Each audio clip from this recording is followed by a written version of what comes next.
দেবদা নিয়ে আসতে যাচ্ছে নেক্সট ৩ মাসে তার ৩টি cinema back to back release পেতে যাচ্ছে সিনেমা হলে।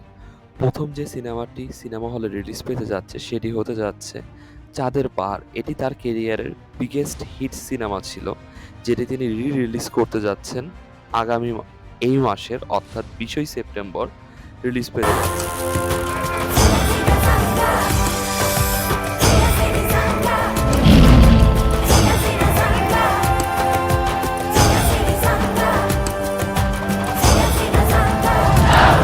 গতবার পুজোয় রানার আপ হওয়া ইন্ডাস্ট্রির ফার্স্ট বয় সৃজিত মুখার্জি আবার ফার্স্ট হওয়ার জন্য এবার পূজায় নিয়ে আসতে যাচ্ছেন তার এবং দেবের জুটিবদ্ধ মুভি টেক্কা।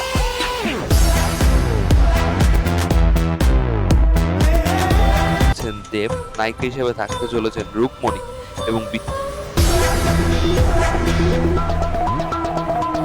টেক্কার ফার্স্ট ক্যারেক্টার পোস্টার মানে যেটা আমার পোস্টার সেটা অলরেডি বেরিয়ে গেছে। সো আপনারা মায়াকে দেখে নিয়েছেন, এটা ক্রেডিটটা সৃজিতকেই দিতে হবে। এটা কমপ্লিটলি ওর ভিশন ছিল যে ও চেয়েছিল মায়াকে ও এইভাবেই দেখতে চায়। যখন লুকটা রিলিজ হয়েছে, যেভাবে সবাই পছন্দ করেছে, যেভাবে সবাই সেটাকে থামস আপ দিয়েছে to Maya, I think we as a team we are very happy. এবার অপেক্ষা ৮ই অক্টোবর মানে পঞ্চমীর দিনে টেক্কা হলে গিয়ে চলেছেন রুকমণি এবং বিশেষ চরিত্রে থাকতে চলেছেন স্বস্তিক।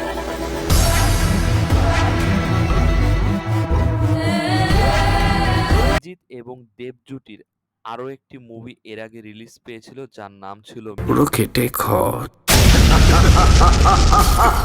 জমেছে গভীরে যত সবই সময়ের ক্ষত। এবং দেবদা বৎসর শেষ করতে যাচ্ছেন তার বহুল প্রতীক্ষিত কামব্যাক টু কমার্শিয়াল। ফ্যামিলি নিয়ে ব্যস্ত আছি বলে কি ভাবেছিস? অ্যাকশনটা ভুলে গেছি। ওটা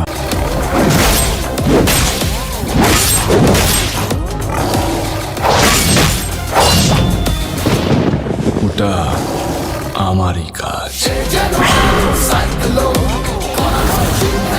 শাস্ত্রে কয়েছে পুরুষ মানুষের প্রধান অস্তর ধৈর্য আর বীর্য।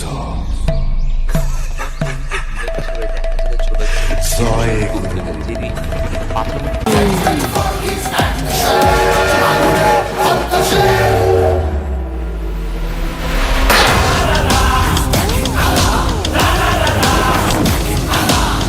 এবং এই মুভির নায়িকা হতে যাচ্ছে সাকিব খানের প্রিয়তমা খ্যাত মুভি চাঁদের পাহাড়।